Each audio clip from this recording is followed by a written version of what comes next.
park and ride bus station on Solomon Square.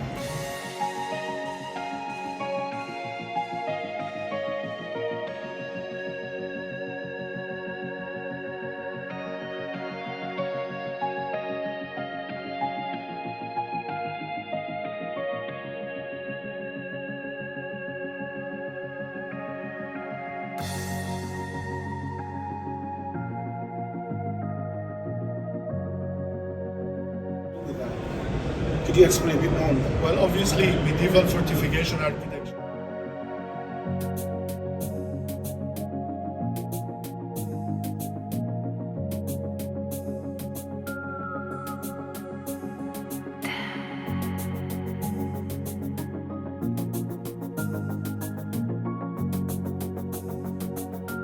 Landscape area, some sort of park feature, and you can see that through the more rational.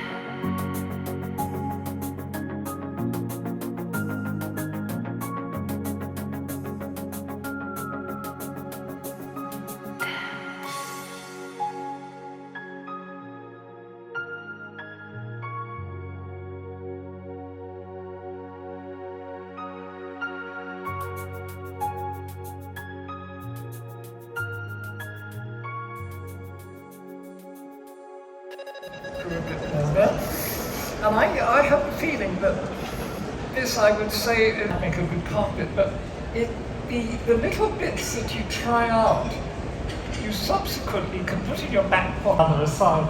I like people who are considered so seriously to be icons of a certain culture. And you find they weren't there at all. They weren't from there at all. In grants, we had to people would hang out, where there'd be a certain kind of low-key flannerism, if you like. I remember from my own provincial background that guys would sit on this fence and sort of whistle at the girls and smoke, all the things that we're not allowed to do now. But people did go to that town. The problem with this town, I know the whole bit. And so I thought, if you can't join them, if you can't meet them, join them. In the front row there, she did most of this cutting, which is where we take the drawings and make them into a place. And we're now talking about doing more such things, of taking some hybrid between the back pocket drawing and then the thing you're actually sitting in.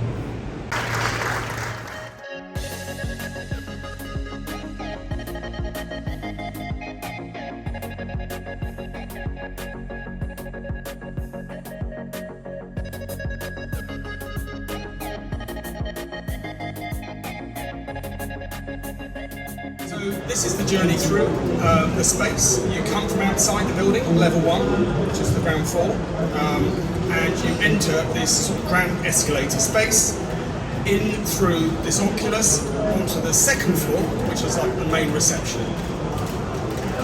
And this piece had to be exemplar of the Hankook brand. And we were keen to align with their innovative spirit. And here you can see some of the brand movies we watched to immerse ourselves in this culture of spherical wheels, driverless cars, dynamic tyre treads, and exotic racing rubber compounds.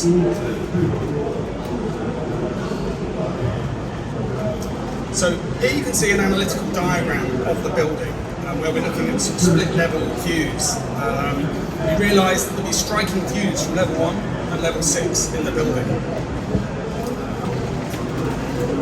Getting the overall density of the nose right was really critical to ensure that it was effective as a canopy, too sparse and the primary structure become apparent, and too dense and it would prevent you from having views through it from above and below. At the same time, we were also developing the individual nodes themselves, so we often work through mock-ups and tests in the studio to test both the form and also the functionality of the technology. It's really important to make sure that things like the colour palette was correct for the lights. As the project progressed, we needed to develop how the components and details can be made in accordance with the manufacturer's capabilities in their facility. Jumping back across scales, we were also looking at how lit components appeared against the LCD nodes, and we wanted to make sure that we placed the light nodes in the right place. So here they were a bit too bunched into the centre, and that created the structure being visible on the outside. This diagram shows the built-up of the individual leaves, twigs and branches, and the initial structural design. 16 metres in diameter, there were 40 suspension cables for a piece of weight 2.2 tonnes. To reduce the weight where possible, we worked with aluminium. That's because it was widely machinable, and it's often of recycled origin and could be widely recycled again in the future, as opposed to carbon fibre or plastic composite materials. The next challenge was to find a way to interface with the escalator landing point, and our proposed solution was to modify the catenary system so the escalator could pass through it. There were a number of proposals for this, and this was the final primary structural design. We do a lot of prototyping, and so the next stage was to bring this together one-to-one as a sketch for a prototype in our London studio.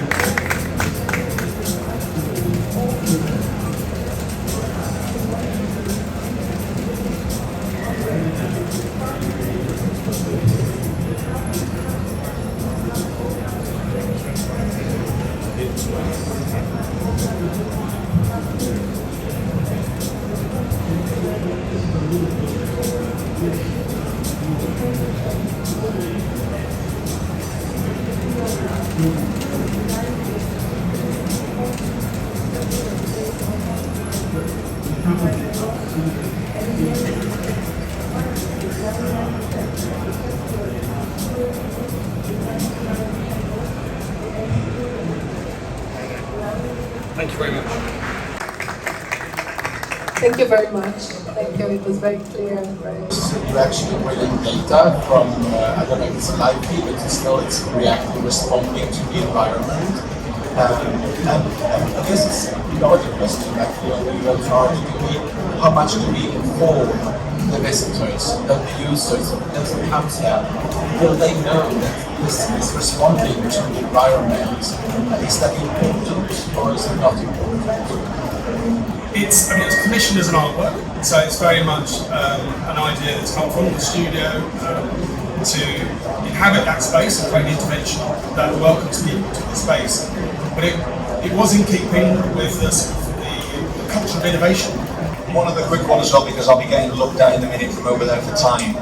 What was it like collaborating with an architect on this? Because you've got to think about how the structure ties in together, who comes first. I was here, you're second, who's first here? Absolutely. I mean, this is a process that we often do as a studio. So a lot of our projects are delivered as parts of buildings or building buildings or structures. So we're very familiar with the process of collaboration.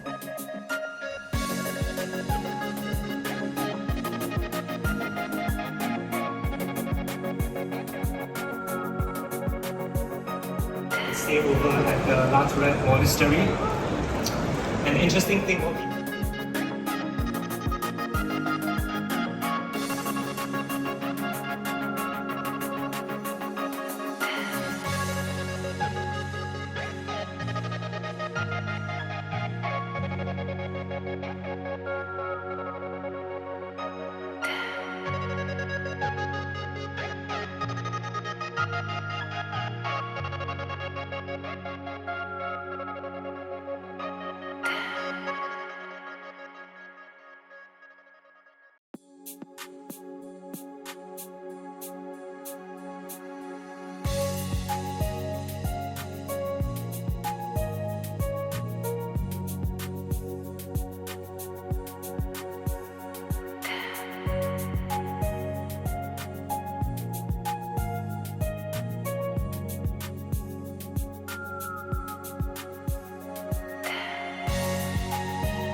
because it really shows Corbusier design.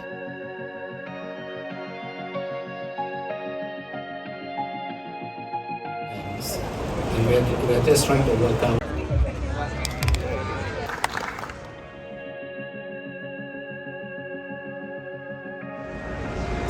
When form follows finance, preconceptions about the market rule out all but the status quo. When form follows formalism, artistic expression or parametric computation provide inadequate justifications for a self-referential gesture. When form follows footprint, reducing CO2 will lessen negative impacts on the environment without asking which other qualities may be essential for a truly sustainable future. But if we imagine that form follows fiction, architecture can become the sum of the experiences, qualities, and memories that it creates. To understand fiction as a design tool is to think of architecture as the product of the stories, both real and imagined, of the people inhabiting it. These stories can offer speculative prototypes for how the places in which we live and work can be organized and experienced. Architecture needs to go beyond plan, program, and diagram. It should be understood as a dynamic system of configuration, complexity, and narrative. Even the most logical conclusions may not be the result of a supposedly logical process. Architecture cannot rely on the myth of a rational linearity between analysis and outcome. Of experiences through nature, while it speaks architecture on one hand and landscape and nature on the other, both of these together.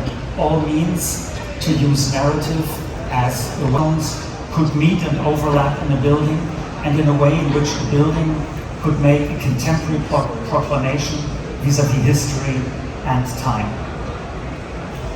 I want to show, to create a mixed-use and diverse community that inhabits this tall tower. To greatly improve a positive performance and our ability to imagine.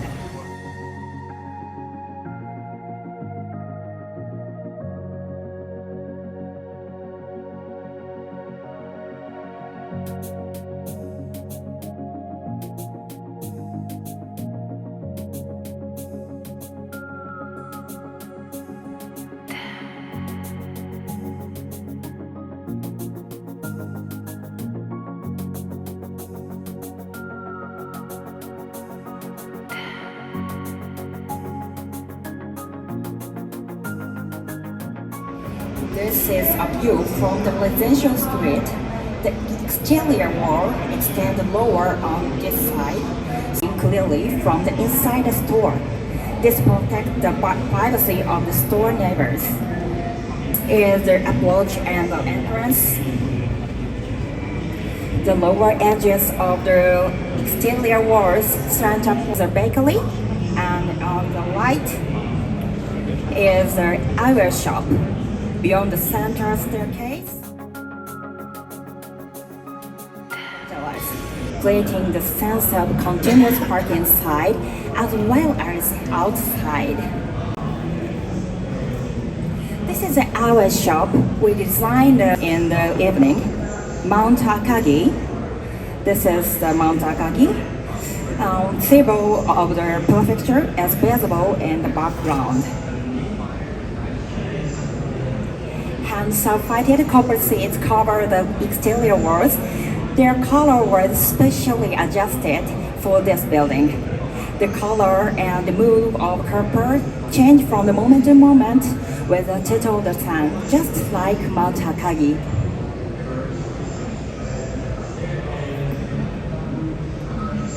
At night, a light hits the edges of the bent-up coppers, creating local residents who visit often. And now,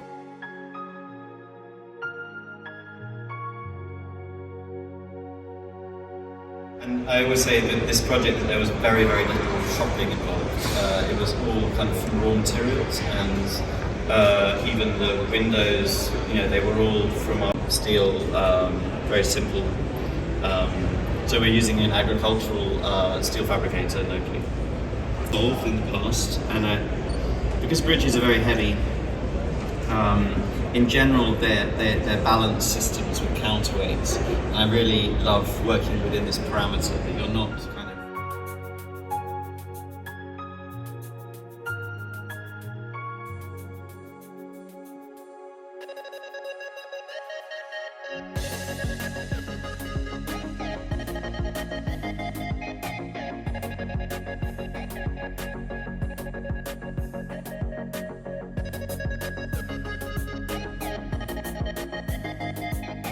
And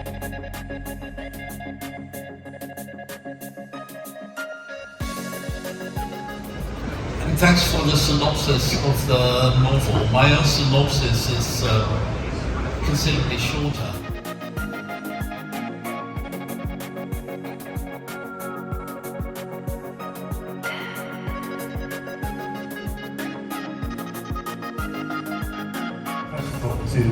To other models, but I think there are also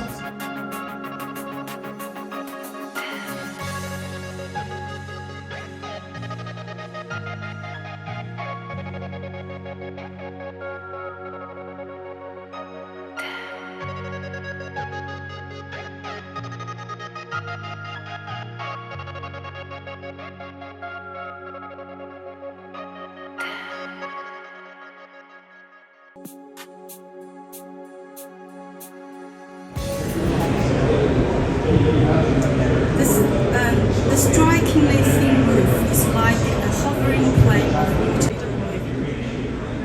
Thank you.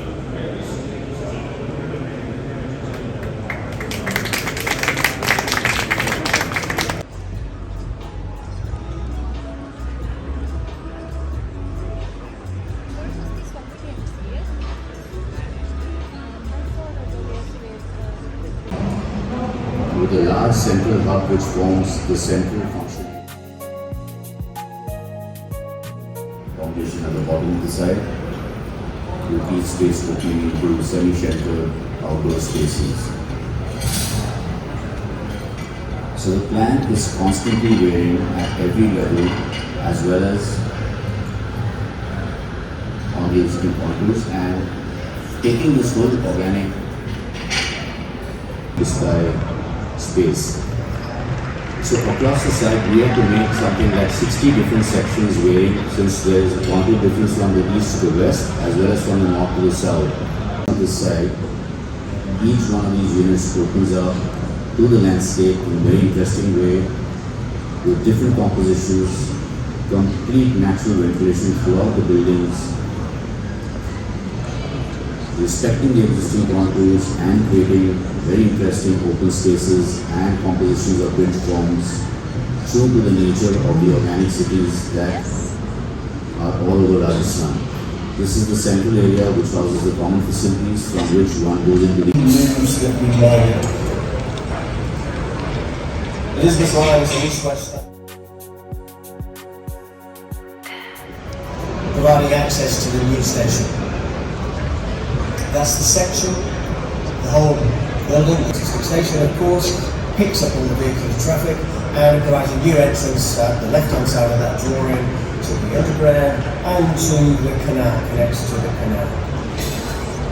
That's the kind of crux of the scheme, if you like. I don't want to dwell on this really, but we've got a new entrance from the canal to the underground station, a fluid movement there, and we're taking vehicles through that space to connect onto that circulation spine at the same level as that circulation spine, so that taxi facility and ramp facility picks up all the vehicles. That's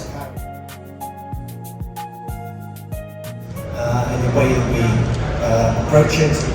So it lightly touches. We're a 240 metre long station, and the platforms are 25 metres below street level. And our question is really, how can we best use all of this construction to reconnect the station with its surroundings, give it presence, but can we also reconsider what the experience of using an underground station is, in the same way that perhaps Brunel reconsidered the station as a sort of grounder affair. And can that sort of passenger experience be part of the passenger experience? So we've got a pedestrian spine connecting it straight into the concourse, and then we cut a 90-metre void in the station structure. So it's a completely open station, open to fresh air, open to natural light. The circulation spine also connects up to street level, reaching out into the surroundings, up to the buses and so on. And all of that is done by a simple glazed canopy. We're open to the fresh air and natural light. That's how it works. That's a kind of diagram of how the concourses connect. Light, natural light, penetrates the whole station right down to platform. We've worked with an artist, from Festivial in the way that, and it's not the clouds themselves, the streets, the ventilation which I talked about earlier, there are these sentinels to that public realm, and these are the entrances from there into the station that really require minimal change to the existing fabric and preserve that great interior, which we hope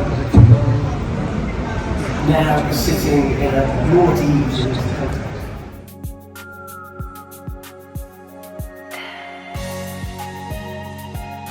It's not only about transformation of the structure, it's also transformation in social and up into a high-rise is the qualities of lower buildings with the comfort we have in lower buildings, and then getting the quality of the views, whatever in a high-rise. So this is a finished building. It was the first high-rise, sort of high-rise in Sydney, 100-meter tall building. There was an obstacle in front of the building. This was the envelope we had to keep within. What we did was turn and twist the building so it doesn't look straight into the existing building in front of it.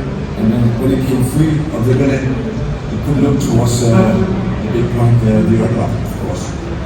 And then work with gardens all the way up to the building, connecting to the inside of these villages here. So this is how the building came up. And here you can see how it's twisting. Another thing you can see here is a piece of art of Olaf Larsen that we invited in to work with his art here, symbolizing a coral as a canopy, giving another scale to the building. We also talk about how to humanize a high-rise. A normal high-rise has floor by floor, and normally we actually take an elevator to come from one floor to the next. We wanted, as I said, to have the same qualities as we normally can have in a lower building, to have atriums up in the front. So you get better views between the different floors, can have a team spirit within an organization, and have better views and better daylight into the building as well. So we have a series of atriums that comes off through the building. This was an option for the tenants, and luckily all the people that went in, all the tenants that went in, wanted these atriums. And here you see one of the atriums, and you can see how you wanted to take them out if you wanted to. By smaller pieces you could put into an elevator, so you didn't have to demolish the wall if you wanted to put in a floor plate. Here you can see the big atrium, and when the client here wanted this big atrium, we introduced some bridges connected with the different sides of the atriums as well. Here we have the terrace up in the heights with a wonderful view. Here you see the building with the opera in front. Space. So we talk about now environmental transformation. We talk about operational and carbon. In terms of operational, it's about reduction of operational carbon. And the way we've done that with Keep Quarter Towers is through this, the most salient feature of the project, which is, so it's actually performing. So it's an informed design. What that means is if you're reducing your solar radiance or solar gain, your mechanical loads are smaller, your floor plates become more efficient, you're pushing less air, so you're using less operational carbon. This just gives you a sense of scale. Every facade, and what that actually looks like in principle. This is a time-lapse photo where we actually see the scaffolding going up on the existing structure. The podium was being demolished. As the scaffolding is coming down, the facade's been removed. The podium is actually now coming up. The lower levels of block 1 is creating a platform so the jump form can start. The existing structure has the new facade wrapped around it. As the new structure comes up, the facade trails behind a little slower than it typically would because the new structure has to shorten, has to have time to settle, so it matches perfectly with the existing 50-year-old structure. And then as that facade actually is wrapping the new structure, the space in between old and new, once things have settled, is infilled and then the crown is actually completed. So this is what we're taking the nutritions out to use it for nutrition the bench. So it's a transparent circle. No drip of water is being spoiled here due to the culture closer to the consumers, having less food travel miles, etc. For all those good reasons, circularity. Who have collaborated tirelessly for the better part of 3